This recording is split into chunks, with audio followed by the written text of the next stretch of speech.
महर्षि वाल्मीकि द्वारा रचित हिंदू धर्म ग्रंथ रामायण में उल्लेख मिलता है कि रावण के बेटे का नाम मेघनाद था। उसका एक नाम इंद्रजीत भी था। दोनों नाम उसकी बहादुरी के लिए दिए गए थे। दरअसल मेघनाद इंद्र पर जीत हासिल करने के बाद इंद्रजीत कहलाया था और मेघनाद का मेघनाद नाम मेघों की आड़ में युद्ध करने के कारण पड़ा। वह एक वीर राक्षस योद्धा था। मेघनाद श्री राम और लक्ष्मण को मारना चाहता था। एक युद्ध के दौरान उसने सारे प्रयत्न किए, लेकिन वह विफल रहा। इसी युद्ध में लक्ष्मण के घातक बाणों से मेघनाद मारा गया। लक्ष्मण जी ने मेघनाद का सर उसके शरीर से अलग कर दिया। उसका सर श्री राम के आगे रखा गया। उसे बानर और ऋछ देखने लगे। तब श्री राम ने कहा, इसके सिर को संभाल कर रखो। दरअसल श्री राम मेघनाद की मृत्यु की सूचना मेघनाद की पत्नी सुलोचना को देना चाहते थे। उन्होंने मेघनाद की एक भुजा को बाण के द्वारा मेघनाद के महल में पहुंचा दिया। वह भुजा जब मेघनाद की पत्नी सुलोचना ने देखी तो उसे विश्वास नहीं हुआ कि उसके पति की मृत्यु हो चुकी है। उसने भुजा से कहा, अगर तुम वास्तव में मेघनाद की भुजा हो तो मेरी दुविधा को लिखकर दूर करो। सुलोचना का इतना कहते ही भुजा हरकत करने लगी। तब एक सेविका ने उस भुजा को खड़िया लाकर हाथ में रख दी। उस कटे हुए हाथ ने आंगन में लक्ष्मण जी की प्रशंसा के शब्द लिख दिए। अब सुलोचना को विश्वास हो गया कि युद्ध में उसका पति मारा गया है। सुलोचना इस समाचार को सुनकर रोने लगी।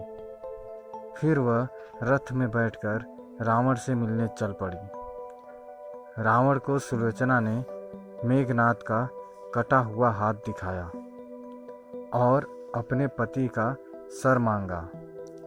सुलोचना रावण से बोली कि अब मैं एक भी पल जीवित नहीं रहना चाहती। मैं पति के साथ ही सती होना चाहती हूँ। तब रावण ने कहा, पुत्री 4 घड़ी प्रतीक्षा करो। मैं मेघनाद का सर शत्रु के सर के साथ लेकर आता हूँ। लेकिन सुलोचना को रावण की बात पर विश्वास नहीं हुआ। तब सुलोचना मंदोदरी के पास गई। तब मंदोदरी ने कहा, तुम राम के पास जाओ, वह बहुत दयालु है। सुलोचना जब राम के पास पहुंची तो उसका परिचय विभीषण ने करवाया। सुलोचना ने राम से कहा, हे राम, मैं आपकी शरण में आई हूँ। मेरे पति का सिर मुझे लौटा दें ताकि मैं सती हो सकूं। राम सुलोचना की दशा देखकर दुखी हो गए। उन्होंने कहा कि मैं तुम्हारे पति को अभी जीवित कर देता हूँ। इस बीच उसने अपनी आपबीती भी सुनाई। सुलोचना ने कहा, मैं नहीं चाहती कि मेरे पति जीवित होकर संसार के कष्टों को भोगें। मेरे लिए सौभाग्य की बात है कि आपके दर्शन हो गए। मेरा जन्म सार्थक हो गया। अब जीवित रहने की कोई इच्छा नहीं। राम के कहने पर सुग्रीव मेघनाद का सर ले आए, लेकिन उनके मन में यह आशंका थी कि मेघनाद के कटे हाथ ने लक्ष्मण का गुणगान कैसे किया। सुग्रीव से रहा नहीं गया और उन्होंने कहा, मैं सुलोचना की बात को तब सच मानूंगा जब यह नरमुंड हंसेगा। सुलोचना के सतीत्व की यह बहुत बड़ी परीक्षा थी।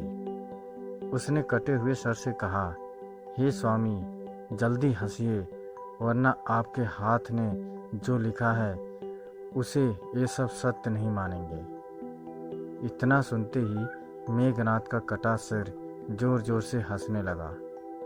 इस तरह सुलोचना अपने पति का कटा हुआ सर लेकर चली गई।